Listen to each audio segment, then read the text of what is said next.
अगर आप राजस्थान माध्यमिक शिक्षा बोर्ड कक्षा 12 इतिहास विषय के विद्यार्थी हैं तो आज का वीडियो आपके लिए अति महत्वपूर्ण साबित होने वाला है। आज के वीडियो के अंदर हम जो माध्यमिक शिक्षा बोर्ड द्वारा बोर्ड परीक्षा 2022 आयोजित होगी उसके लिए अति महत्वपूर्ण प्रश्नों को हम हल सहित देखेंगे, यानी उत्तर सहित उन प्रश्नों का देखेंगे। इसके अलावा अगर आप अर्धवार्षिक परीक्षा आपके जिले के अंदर जिला समान परीक्षा योजना के अंतर्गत आयोजित होने वाली तो भी ये वीडियो आपके लिए अति महत्वपूर्ण साबित होने वाला है। सबसे पहले आप ये बोर्ड परीक्षा का, हालांकि मैंने इसके लिए अलग से वीडियो बना दी, ज़्यादा डिस्कस नहीं करूँगा। ये आपका जो कि कौन कौन से अध्याय आपके रखे गए हैं वो अध्याय यहाँ पर दिए गए, किस खंड में कौन से अध्याय रखे गए, उन्हीं अध्यायों को आपको अध्ययन करना, ठीक है। तो ये देख लिया। और मानचित्र का काम भी, और जो मैंने 2 इतिहास के पेपर हल करके अपलोड किए वो भी नहीं देखे तो आपने देख लेना चैनल पर जा कर के, क्योंकि उसमें मैंने लास्ट में आपको मैप भी हल करवाया है और मैप कैसे भरते हैं वो सारी बातें उसमें बताई है, ठीक है। और ये हटाए गए पाठ हैं जो आपको अब नहीं पढ़ने हैं, इन पाठों को वो पहले भी मैंने बताया था। ये आपकी इसकी निर्धारित पुस्तक हैं। अब हम प्रारंभ करेंगे पहले अध्याय के ये क्वेश्चन। इस वीडियो के पहले पार्ट के अंदर हम सिर्फ पहले अध्याय के क्वेश्चन को ही देखेंगे, बाकी क्वेश्चन को हम अगले वीडियो में। तो यहाँ पर ईंट मनके और अस्थियों वाला जो पार्ट है उस पार्ट को हम यहाँ पर डिस्कस करेंगे आंसर के साथ में। इसके लिए मैं CBO जो वेंडर उनको भी क्रेडिट देना चाहूँगा कि उन्होंने आपके लिए अति महत्वपूर्ण प्रश्न उपलब्ध करवाए हैं। इस प्रश्नों को आप मेरे ब्लॉग से भी डाउनलोड कर सकते हो। ब्लॉग जो कबीर क्लासेज अटाउन, वहाँ से इसकी PDF आप डाउनलोड कर सकते हो। सिंधु घाटी सभ्यता की सबसे विशिष्ट पुरा वस्तु क्या थी? तो जो हड़प्पाई मोहर थी वो सिंधु घाटी सभ्यता की सबसे क्या थी? विशिष्ट पुरा वस्तु थी। पुरा वस्तु का मतलब जो पुरानी चीज़ थी। तो सबसे जो वहाँ से उत्खनन हुआ उसमें सबसे विशिष्ट चीज़ क्या थी? तो जो हड़प्पा की जो मुहर प्राप्त हुई है, जिस मुहर के ऊपर जिसको किसी ने आदि स्वीकार है, किसी ने कुछ और, जिसमें एक व्यक्ति बैठा है और उसके आसपास में विभिन्न जानवरों के क्या है फोटोज़ हैं, तो उसको इन्होंने क्या माना? उस हड़प्पाई मोहर को सबसे विशिष्ट पुरा वस्तु के रूप में माना है। हड़प्पाई मोहर किससे बनाई जाती थी? या ऐसा भी पूछ ले कि सिंधु घाटी सभ्यता में हड़प्पा में अधिकतर मोहरें किनसे बनाई जाती थी? तो अधिकतर वो हड़प्पाई मोहर है वो सैलखड़ी नामक पत्थर से बनाई जाती है। बहुत ही मुलायम पत्थर आता था जिससे अधिकतर बनाई जाती थी। बाकी अन्य जो धातु होती थी या अन्य जो मिट्टी की भी मोहरें बनाई जाती, लेकिन अधिकतर जो होती थी वो सैलखड़ी नामक पत्थर की ही बनाई जाती थी। तीसरा प्रश्न है, सिंधु घाटी सभ्यता का एक अन्य नाम हड़प्पा सभ्यता नाम से भी क्यों जाना जाता है? इसका आपको कारण बता। तो आपको लिखना सिंधु घाटी सभ्यता का सर्वप्रथम खोजा गया स्थल हड़प्पा होने के कारण इसको हड़प्पा सभ्यता के नाम से जाना जाता है। आपको ध्यान रखना, सबसे पहले 1921 के अंदर दयाराम साहनी ने हड़प्पा नामक स्थल की क्या की थी? खुदाई की थी। तो सबसे पहले को खोजा गया स्थल कौन सा था? हड़प्पा था। तो इसी कारण इस सभ्यता को हड़प्पा सभ्यता कहा गया। फिर इसके जब खुदाई हुई तो अधिकतर स्थल सिंधु घाटी सभ्यता के आसपास में मिले, उसकी सहायक नदियों के किनारे मिले, तो सिंधु घाटी सभ्यता कह दिया गया। जबकि वर्तमान में इसके अधिकतर स्थान सरस्वती नदी और उसकी सहायक नदियों के किनारे मिले, तो अब इसका नामकरण सिंधु सरस्वती नदी घाटी सभ्यता करने पर जो विचार चल रहा है। तो इस तरीके से इनका अलग अलग जो नामकरण है वो किस कारण हुआ वो भी आपको ध्यान रखना। ये सारे वीडियो मैंने डिटेल में पढ़ाए हुए, आपने नहीं देखा तो आई बटन पे चले जाइए, वहाँ से क्लिक कीजिए और सीधा प्लेलिस्ट के ऊपर पहुँच जाओगे। वहाँ से कक्षा 12 इतिहास के सारे वीडियोज़ आपको प्राप्त हो जाएंगे। उसमें पूरा मैंने डिटेल से बताया। किस हड़प्पा स्थल से नहरों के अवशेष मिले? तो अफगानिस्तान में एक स्थल है सोरतुगही नामक स्थल है, वहाँ से नहरों के कुछ अवशेष मिले। तो ये ध्यान रखना, सबसे उत्तरवर्ती स्थल है वहाँ से ये स्थान। वैसे इसका सबसे उत्तरी स्थान तो मांडा कश्मीर के अंदर है, लेकिन उससे बाहर भी हड़प्पा स्थल है जो अफगानिस्तान के सोरतुगही के अंदर स्थित है, वहाँ से नहरों के अवशेष हमें मिले। अगला, धोलावीरा गुजरात में मिले जलाशयों का प्रयोग संभवतः किसके लिए किया? ध्यान रखना, इसी धोलावीरा को अभी यूनेस्को ने वर्ल्ड हेरिटेज भी घोषित किया है। तो उसी धोलावीरा के जलाशयों का प्रयोग किसके लिए होता है? तो उसको आपको बताना। देखो क्वेश्चन किस टाइप से आंसर दिए, उस क्वेश्चन को वापस रिटर्न करना है और फिर यहाँ किसके पूछे, यहाँ तक देखो क्वेश्चन रिपीट हो रहा है, उसके बाद किसके की जगह वहाँ पर आपको आंसर देना। तो ये किसके लिए होता है? कृषि में सिंचाई के लिए, पानी इकट्ठा करने के लिए किया जाता है। यहाँ भी देखो सबसे पहले खोजा गया स्थल हड़प्पा था, परंतु सबसे प्रसिद्ध पूरा स्थल कौन सा था? तो आपको पूरा यहाँ से रिपीट करना है प्रश्न को ही कि सिंधु सभ्यता अथवा हड़प्पा सभ्यता का सबसे प्रसिद्ध पूरा स्थल कौन सा था? मोहनजोदड़ो था, क्योंकि हड़प्पा को क्या कर दिया था? नष्ट कर दिया था। जब रेलवे लाइन बिछाई जा रही थी जो कराची और लाहौर के बीच में, उस रेलवे लाइन के दौरान जब मजदूरों ने अनजाने में, जब वहाँ पर रोडियाँ वगैरह कम हो गई थी, ये नज़दीक जो टीला था हड़प्पा का, वहाँ से उन ईंटों को निकाल करके उनकी रोडियाँ बनाकर वो रेलवे लाइन बना दी। तो अनजाने में उन मजदूरों ने क्या कर दी? इस हड़प्पा नामक स्थल को क्या कर लिया? नष्ट कर दिया। इसी कारण यहाँ से अधिक जो चीज़ें या हमें पूरा वस्तुएं या फिर विशिष्ट जो ढांचा जैसा मोहनजोदड़ो से प्राप्त होता वैसा यहाँ हमें देखने को नहीं मिलता। तो इस कारण सबसे प्रसिद्ध मोहनजोदड़ो को माना जाता है। भारतीय पुरातत्व का जनक किसे कहा जाता? तो अलेक्जेंडर कनिंघम को भारतीय पुरातत्व का जनक। ये देखो ऑब्जेक्टिव में भी आ सकते हैं, रिक्त स्थान में भी आपके आ सकते हैं, या अगर सत्य असत्य में पूछे खाली जगह चलो हो गया रिक्त स्थान पर, या फिर आपके जो वन लाइनर आते हैं इसी टाइप के, ये वन लाइनर टाइप के दिए हुए हैं या वन वर्ड टाइप के, तो उनमें अभी आपको इनका आंसर लेना। तो किसको लिखना? अलेक्जेंडर कनिंघम को। अगला है भारतीय पुरातात्विक सर्वेक्षण के प्रथम जनरल कौन थे? तो वही अलेक्जेंडर कनिंघम जनरल को, डायरेक्टर जनरल को। किन दो स्थलों की पूरी बस्तियां किलेबंद थी? ऐसे कौन से स्थल है जिनकी बस्तियां यानी जो आम लोग जहाँ पर रहते थे, आम जनता जहाँ पर रहती थी वो किलेबंद। हड़प्पा के अंदर दो चीज़ें, एक तो जो सीडाटेल जिसको हम दुर्ग वाला भाग कहते हैं, और उसके नीचे दूसरा जो भाग बड़ा जो नगर वाला भाग है, तो ये तो गड्डी कह सकते हैं इसको, सीडाटेल यानी गड्डी वाला। ये तो सभी जगह किलेबंद होता ही था, लेकिन ऐसे दो स्थल ये है, एक तो धोलावीरा, एक लोथर, जिनकी जो बस्ती है जहाँ आम लोग रहते हैं वो भी क्या है? किलेबंद है। अगला है विद्वानों के अनुमान के अनुसार मोहनजोदड़ो में कितने कुएं थे? तो विद्वानों के अनुमान के अनुसार मोहनजोदड़ो में 700 कुएं थे। ये तो एक अनुमान विद्वानों ने वहां पर लगाया है। अगला, वैसे ऐसा क्वेश्चन आपके आने की संभावना नहीं है। मृतकों का टीला किसे कहा जाता? तो जो मोहनजोदड़ो उसको मृतकों का टीला, क्योंकि जो मोहनजोदड़ो है वो सिंध यानी सिंधी भाषा का जो शब्द है जिसका अर्थ ये होता है कि मृतकों का टीला ही होता है। फयांस क्या है? तो फयांस घिसी हुई रेत या बालू तथा रंग और चिपचिपे पदार्थ के मिश्रण को पकाकर बनाया गया एक पदार्थ है, और इससे संभवतः छोटे छोटे महंगे बर्तन बनाए जाते थे। जो सिंधु घाटी सभ्यता वाला पहला पार्ट है उसके अंदर हमने देखा था कुछ चीज़ें फयांस की बनी हुई है। तो ये फयांस एक टाइप का जो मिश्रण था, या कह सकते हैं एक टाइप की मिट्टी समझ लो आप, जैसे बाकी सारे पदार्थ मिट्टी के जैसे बनते थे, तो वैसे ही ये एक टाइप की ऐसी अच्छी क्वालिटी की जो मिट्टी हो सकती थी जिससे बर्तन बनाए जाते थे, और वो क्या होते थे? जो आम जो मिट्टी के मुकाबले क्या होते थे? ज़्यादा अच्छे होते थे और ज़्यादा थोड़ा उससे महंगे भी होते थे। अगला, पुरातत्वविद सामाजिक आर्थिक भिन्नताओं का पता कैसे लगाते थे? तो पुरातत्वविद क्या रोजमर्रा की वस्तुएं, भोग विलास की वस्तुओं की प्राप्ति के आधार पर सामाजिक आर्थिक विभिन्नताओं का पता लगाते थे कि लोग कैसी वस्तुओं का उपयोग करते थे। उन वस्तुओं के आधार पर ही ये सामाजिक और आर्थिक विभिन्नताओं का पता लगता था। कौन से क्षेत्र में कैसी वस्तुएं प्राप्त हुई है खुदाई के आधार पर, उस आधार पर इन आर्थिक विभिन्नताओं का पता लगाया जाता था। हड़प्पा और मोहनजोदड़ो वर्तमान में किस देश में? तो वर्तमान में दोनों स्थल पाकिस्तान के अंदर चले गए। पहले संपूर्ण क्षेत्र भारतीय था तो भारत में थे, लेकिन अभी पाकिस्तान के अंदर चले गए। ये आपके 2 अंक वाले क्वेश्चन आगे। पुरातत्वविद संस्कृतविद शब्द का प्रयोग किसके लिए करते? बहुत ही वेरी वेरी इंपॉर्टेंट है। पुरातत्वविद संस्कृति शब्द का प्रयोग पूरा वस्तुओं के ऐसे समूह के लिए करते हैं जो एक विशिष्ट शैली के होते हैं, सामान्यतः एक साथ एक विशेष भौगोलिक क्षेत्र या एक कालखंड से संबंध पाए जाते हैं, तो उसको संस्कृति शब्द उनके लिए क्या किया जाता है? प्रयोग किया जाता है। जैसे आप कहते हैं ना, हड़प्पा संस्कृति हो गई, वैदिक संस्कृति हो गई, या महाजनपदकालीन संस्कृति हो गई, या मौर्य संस्कृति हो गई, तो ऐसा उस चीज़ के लिए क्या एक विशिष्ट शैली के लिए प्रयोग किया जाता है, जो क्या होती है? एक साथ मिलती है। एक विशेष भौगोलिक क्षेत्र होता है जहाँ, जैसे हड़प्पा के भी क्या है, इस सभ्यता का विशेष क्षेत्र है, और इसका एक विशेष कालखंड है। उस कालखंड से संबंधित जैसे मृदभांड देखते हो तो उनमें भी आप ओसीपी जो संस्कृति आप देखते हो, है ना, तो ऐसे अलग अलग NBPW जो संस्कृति देखते हो अलग अलग, ये क्यों कहते हैं? क्योंकि ये एक कालखंड से संबंधित होते हैं। सिंधु सभ्यता में कृषि प्रौद्योगिकी पर टिप्पणी करनी। पक्की मिट्टी से बने वर्षभ प्राप्त होने से पुरातत्वविद मानते हैं कि खेत जोतने के लिए बैलों का प्रयोग किया जाता है, क्योंकि हल तो मिला है, लेकिन अब देखो बैल तो कोई उसकी वैसे हड्डियाँ वगैरह तभी मिली नहीं है, लेकिन उनकी क्या मिले, जो मिट्टी की जो आकृतियाँ बनी खिलौने टाइप के, उनके ऊपर क्या मिला? वर्षभ का अंकन मिला है। तो उससे ये सिद्ध होता है कि बैलों का प्रयोग होता होगा।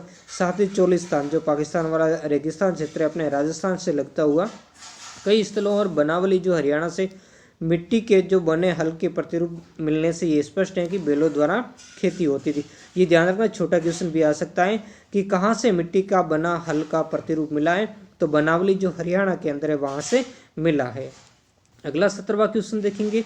कालीबंगा जो सिंधु सभ्यता का एक स्थल है जो हनुमानगढ़ राजस्थान के अंदर स्थित है, उस पर टिप्पणी करनी है। तो यहाँ से क्या हुआ, जुते हुए खेत के प्रमाण मिले, यानी यहाँ से ये साक्ष्य मिल गया कि उस समय खेती भी करते थे और जो आरंभिक हड़प्पा स्तर से संबंधित है, यानी यहाँ से 3 स्तर के साक्ष्य मिले।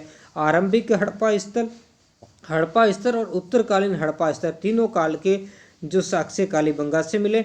तो इससे ये सिद्ध हो गया कि आरंभिक हड़प्पा स्तर मतलब वही जो नवपाषाण काल के बाद का समय वो देखते हैं, तो उस समय भी यहाँ खेती होती थी। यहाँ खेत हल रेखाओं के 2 समूह एक दूसरे को समकोण पर ऐसे काटते हैं ना, ये ऐसे एक दूसरे को समकोण पर काटते हुए दर्शाते और एक साथ 2 अलग अलग फसलें भी यहाँ पर बोई गई है। तो बहुत ही अच्छा सा, एक तो यहाँ पर एक दूसरे को ये समकोण पर काटते हैं, हल रेखा यानी जमीन के अंदर जैसे हल चलाते तो किस तरीके से निशान बन जाता, वैसे यहाँ पर निशान बना हुआ है और एक साथ 2 फसल उगाने के भी साक्ष्य यहाँ से मिले। आरंभिक हड़प्पा सभ्यता के लोगों के निर्वाह के लिए, यानी वो जीवन यापन कैसे करते थे, निर्वाह का मतलब वो गुजारा कैसे करते थे। आरंभिक हड़प्पा सभ्यता के लोग कई प्रकार के पेड़ पौधों से प्राप्त उत्पाद और जानवर जिनमें मछली भी शामिल है उनसे भोजन प्राप्त करते थे। भेड़, बकरी, भैंस, गाय और सूअर उनके पालतू पशु थे। जंगली सूअर, हिरण, घड़ियाल की हड्डियां प्राप्त हुई, जिनसे यह अंदाजा लगाया जैसे इन पशुओं के मांस इनके भोजन का हिस्सा होता होगा। अब यहाँ पर हम ये तो नहीं कह सकते कौन से पशु उनके पालतू थे, या पालतू पशुओं का हम थोड़ा अनुमान भी लगा सकते, तो फिर भी ये नहीं कह सकते कि वो दूध का प्रयोग करते होंगे, दही का प्रयोग करते होंगे जैसे आज करते हैं। लेकिन इतना है कि वहाँ पशुओं की हड्डियाँ मिली, तो ये इस आधार पर अनुमान लगाते हैं कि वो मांस भी खाते थे। इसके अलावा जो मछली पकड़ने के कांटे भी मिले हैं। अगला देखेंगे, मोहनजोदड़ो के आवासीय भवनों के बारे में लिखिए। तो मोहनजोदड़ो के निचले स्तर के आवासीय भवनों में कई आंगन यानी भवन क्या, एक आंगन पर, कई सारे जो भवन है एक आंगन पर केंद्रित थे, जिनके चारों ओर क्या थे, कमरे बने हुए थे, यानी बीच में आंगन होता था, उसके साइड में ऐसे इधर इधर कमरे, फिर रसोई घर है ना, अलग अलग बने होते थे, और फिर एक साइड में स्नानागार वगैरह सब अच्छी तरीके से बने होते थे। संभवतः आंगन गर्मी के मौसम में खाना पकाने और कटाई जैसी गतिविधियों का केंद्र होता है, जो आमतौर पर हम देखते हैं ना वर्तमान में भी।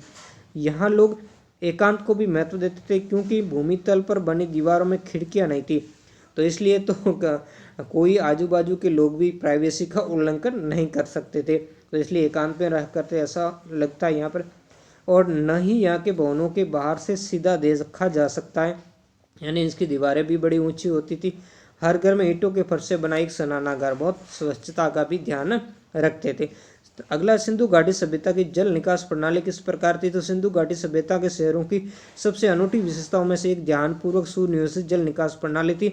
सड़कों तथा गलियों को लगभग एक ग्रिड पद्धति से, ग्रिड जो ऊपर अभी मैंने बताया ना आपको, जो एक दूसरे को समकोण पर काटती है इस टाइप से, तो उस पद्धति से बनाया जिससे वो एक दूसरे को समकोण पर काटती थी। ऐसा लगता है कि पहले गलियों तथा नालियों को भी बना लिया गया होगा, पहले गलियों के साथ नालियों को भी बना लिया होगा, नालियाँ जो पानी निकास के लिए थी, और फिर उनके अगल बगल के आवासों का निर्माण किया गया ताकि घरों से निकलने वाला गंदा पानी किसी भी तरह से अवरुद्ध न हो। जो भी मैंने एक जिला समान परीक्षा योजना के अंतर्गत एक पेपर हुआ था आपके द्वार्षिक का, उसमें ऐसा ही आया था कि सिंधु घाटी सभ्यता की जो जल निकास प्रणाली किस प्रकार की थी, यही था। और ऑप्शन में वो बराबर थी, समकोण थी, ऐसा था, दूर दूर थी, तो उसमें से ये इसके साथ में गलियों के साथ साथ बनाए, तो गलियाँ कैसे समकोण है, तो नालियाँ भी क्या होगी, समकोण होंगी। मनकों में छेद करने वाले उपकरण किन किन स्थानों से मिले। तो मनकों में छेद करने वाले यानी जो कारखाने कहाँ से मिले, तो ये चनूदड़ों से मिले, लोथल से मिले और धोलावीरा। चनूदड़ों और लोथल यहाँ से तो मनके बनाने के हमें कारखाने भी मिले हैं। मोहनजोदड़ो नगर का विस्तार था 125 हेक्टर, ऐसा कोई याद करने की जरूरत नहीं है आपको, इतना नहीं आएगा। ये चनूदड़ो 7 हेक्टर, ये क्वेश्चन कोई महत्वपूर्ण नहीं है। नागेश्वर और बालाकोट कहाँ पर स्थित है, ये समुद्र के समीप स्थित है, जिससे यहाँ से विदेशी व्यापार के क्या मिलते हैं, साक्ष्य मिलते हैं। धोलावीरा भारत के किस राज्य के अंदर स्थित है, गुजरात राज्य के अंदर। ये सीधे स्थलों के आपको ये रखना कि वो कौन से राज्य के अंदर स्थित है। मैंने सारा उस वीडियो को आप जरूर देखिए पूरा अच्छी तरीके से, कि 1 से 2 बार आप देखोगे ना तो पाठ हमेशा के लिए याद हो जाएगा। आप कक्षा 12 के साथ साथ और कंपटीशन एग्जाम वालों के लिए, सारों के लिए महत्वपूर्ण है। शंख से शिल्प की वस्तुएं बनाने के 2 प्रमुख केंद्र कौन से थे? तो ये नागेश्वर और बालाकोट समुद्र के किनारे थे। इसी कारण यहाँ शंख पर्याप्त मात्रा में उपलब्ध थे। तो वहाँ पे देखो, यहाँ पर भी ये ध्यान रखा जाता, जो वस्तु जहाँ उपलब्ध थी उनके बनाने के केंद्र भी वहाँ पर ही अवस्थित होते थे। हड़प्पा सभ्यता के सबसे लंबे अभिलेख के चिन्ह कितने? ये 26 चिन्ह है। हड़प्पाई बाट किस प्रकार से बनाए, किस पत्थर से? तो चट नामक ये पत्थर से बनाए जाते थे। अगला हम देखेंगे, हड़प्पा लिपि को रहस्यमय क्यों कहा जाता है? रहस्यमय तो वही चीज, रहस्यमय वो होता है जिसके बारे में हम नहीं जान सके। तो हड़प्पा की लिपि आज तक नहीं पढ़ी जा सकती, इसलिए वो हमारे लिए रहस्यमय। रहस्यमय का मतलब आप समझे, इसी तरीके से चीज़ों को कुछ कोऑर्डिनेट करके आप याद करो ताकि आप कभी भूलोगे नहीं। खेतड़ी क्षेत्र में मिले साक्ष्यों को पुरातत्वविदों ने क्या नाम लिया? तो खेतड़ी कहाँ पर? झुंझुनू के अंदर है, तो इसको गणेश्वर जोधपुरा संस्कृति के नाम से, जोधपुरा तो क्या गणेश्वर सीकर में, जोधपुरा जयपुर के अंदर है, तो इसके बीच के जो क्षेत्र ये खेतड़ी वाला, जो झुंझुनू वाला, तो इसको गणेश्वर जोधपुरा संस्कृति के नाम दिए हैं पुरातत्वविदों ने। हड़प्पा सभ्यता के प्रमुख शिल्पकारी कौन कौन से? तो क्या क्या मतलब वो काम क्या करते थे शिल्प से संबंधित? वो मनकाम बनाने का काम करते थे, शंख की कटाई, धातु क्रम यानी धातु से विभिन्न वस्तुएं बनाते थे, उनको धातुओं को पिघलाते थे, उनकी भट्टियां वगैरह भी मिली है, मोहरे बनाते थे, बाढ़ बनाते थे आदि काम। चंद्रद्रुड़ क्यों प्रसिद्ध था? ये भी आपको ध्यान रखना है। चंद्रद्रुड़ तो मैंने वैसे पहले ही बता दिया था इसका उत्तर, कि चंद्रद्रुड़ कैसे मन के बनाने के, मन के निर्माण, चंद्रद्रुड़ लोथल है, यहाँ से मन के निर्माण के कारखाने प्राप्त हुए। हड़प्पाई सभ्यता में बाटों का मानदंड क्या था? तो हड़प्पाई बाटों का जो मानदंड द्विआधारित था, 1, 2, 4, 8, 16, 32 ऐसे, और ऊपरी मानदंड दशमलव प्रणाली का अनुसरण करता था। ये भी महत्वपूर्ण ध्यान रखना। मूरों और मुद्रांकनों का प्रयोग किस कार्य के लिए होता था? तो लंबी दूरी के संपर्कों को सुविधाजनक बनाने के लिए मूरों और मुद्रांकनों का प्रयोग होता था। कैसे?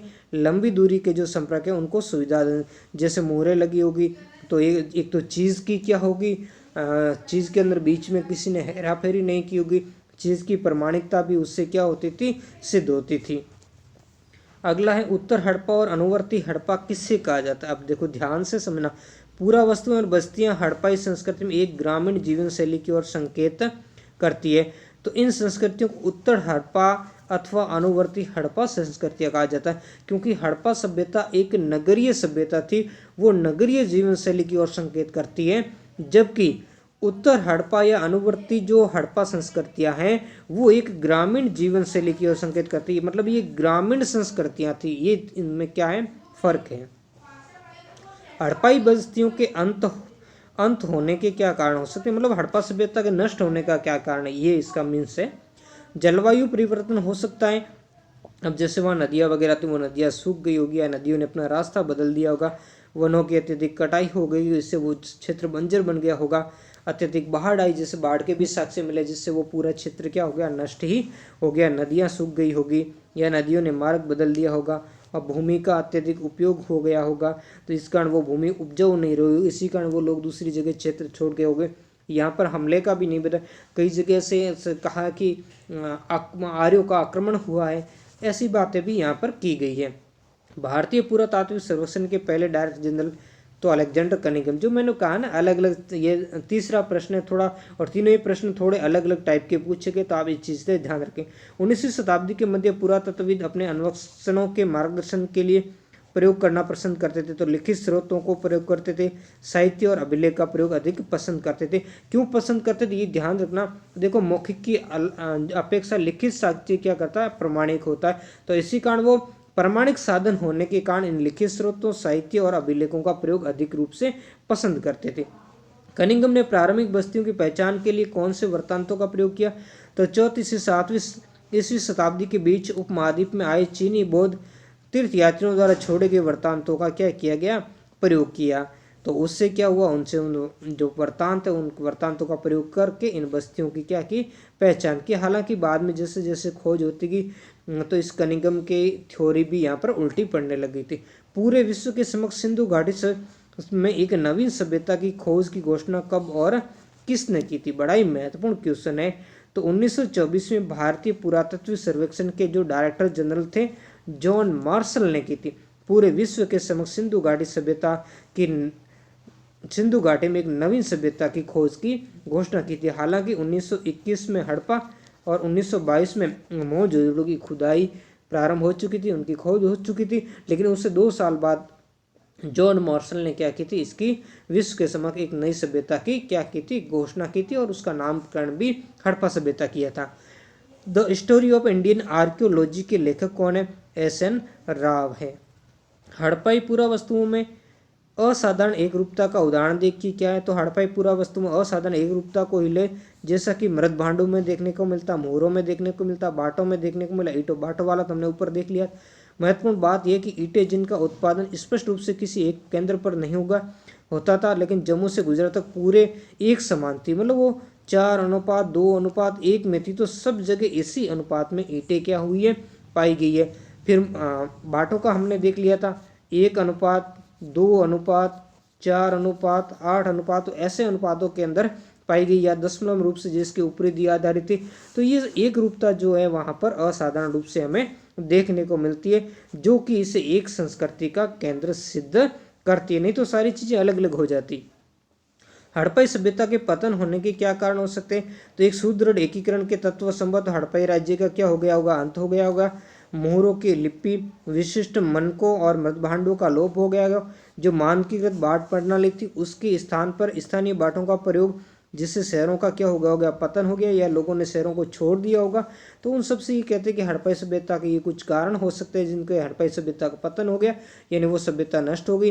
जो शहरी सभ्यता जो हो सकता था, शहरी सभ्यता से वो ग्रामीण सभ्यता, जैसा कि उत्तरवर्ती हड़प्पा सभ्यता के अंदर देखते तो वो कैसी सभ्यता हो गई थी, ग्रामीण सभ्यता में कन्वर्ट हो गई। और जो पहले असाधारण एक रूपता इनको जो तत्व प्रदान करते थे, चाहे वो मोहरे हो, चाहे बाट प्रणाली हो, चाहे ईंटों के आकार की बात हो, वो सारी चीजें अब समाप्त हो गई होगी।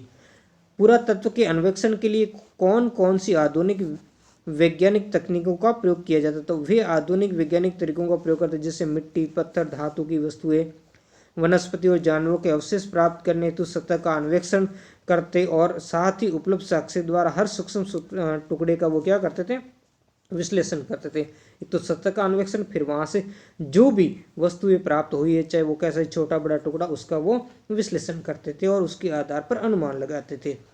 पुरातत्वविदों को हड़प्पाई जीवन को किस प्रकार से पुनर्निर्मित करने में सहायक भौतिक साक्ष्य कौन से? तो उसको पुनर्निर्मित करने के लिए कौन कौन से भौतिक साक्ष्य हैं? तो इसमें मृतभांड मिले, जो मिट्टी के बर्तन, औजार मिले जो लोग प्रयोग, आभूषण मिले हैं, घरेलू काम के जो सामान मिले जो घरेलू लोग प्रयोग करते थे वो मिले। इसके अलावा कपड़ा, चमड़ा, लकड़ी, सरकंडे जैसे जैविक पदार्थ जो सामान्यतः क्या सड़ जाते थे, और विशेष रूप से उष्ण कटिबंधीय क्षेत्रों में जो वस्तुएं बच जाती थी वो पत्थर से बनी होती। पत्थर कभी नष्ट नहीं होता, और एक मिट्टी जो आग में पकाने के बाद वो नष्ट नहीं होती, और धातु होता है, जैसे उस समय अधिकतर तो वो तांबा ही प्रयोग करते थे, तो ऐसी जो धातु होती वो समय के साथ नष्ट नहीं होती थी। तो ये चीज़ें थी जो उन्हें भौतिक साक्ष्य है जो पुरातत्वविदों को हड़प्पाई जीवन को ठीक तरीके से फिर पुनर्निर्मित मतलब दोबारा फिर से लिखने के लिए सहायक सिद्ध करते हैं। पुरातत्वविद अपनी खोजों को वर्गीकृत किस प्रकार करते थे?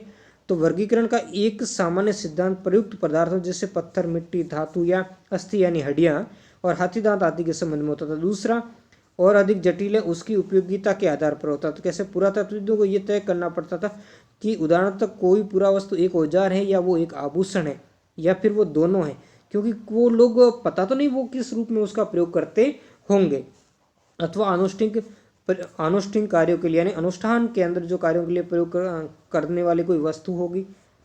अगला ये प्रश्न आपके थोड़ा बड़ा 3 अंक का प्रश्न है, तो इतना आप उत्तर लिख सकते हो। हड़प्पाई समाज में जटिल फैसले लेने और उन्हें कार्यान्वित करने के लिए किस प्रकार के संकेत मिल रहे? कुछ पुरातत्वविद इस मत के हैं कि हड़प्पाई समाज में शासक नहीं थे तथा सभी की सामाजिक स्थिति समान थी, यानी सबको वो एक जैसा मानते। जबकि दूसरे पुरातत्वविद ये मानते हैं कि यहाँ कोई एक नहीं बल्कि कई शासक थे, जैसे मोहनजोदड़ो, हड़प्पा आदि के अपने अलग अलग राजा होते थे। कुछ ये तर्क देते थे यहाँ एक ही राज्य था, जैसे कि पुरावस्तु में समानता, नियोजित बस्तियों के साक्ष्य और ईंटों के आकार निश्चित अनुपात और बस्तियों में कच्चे माल के स्रोतों के समीप संस्थापित होने से स्पष्ट है। लेकिन इस बारे में अभी तक कोई निश्चित मत नहीं था कि वह राजनीतिक व्यवस्था के बारे में कोई जानकारी ऐसी नहीं मिलती। इसी कारण अभी सिर्फ पुरातत्वविद अनुमान ही लगाते हैं। अभी तक इस स्थिति में अंतिम परिकल्पना सबसे युक्तियुक्त प्रतीत होती है, क्योंकि ये कदाचित संभव नहीं लगता कि पूरे के पूरे समुदायों द्वारा इकट्ठे ऐसे जटिल निर्णय लिए और क्रियान्वित किए जाते होंगे। तो लास्ट वाला जो है वो इसके लिए क्या है, अनुमात है, मतलब एक ही राज्य के अंदर रहा होगा। तो ये कुछ आपके क्वेश्चन थे। अगले पार्ट में हम दूसरे अध्याय के क्वेश्चन देखेंगे। ये वीडियो कैसा लगा कमेंट करके मुझे जरूर बताएं। चैनल पर पहली बार आए चैनल को सब्सक्राइब जरूर करें। धन्यवाद।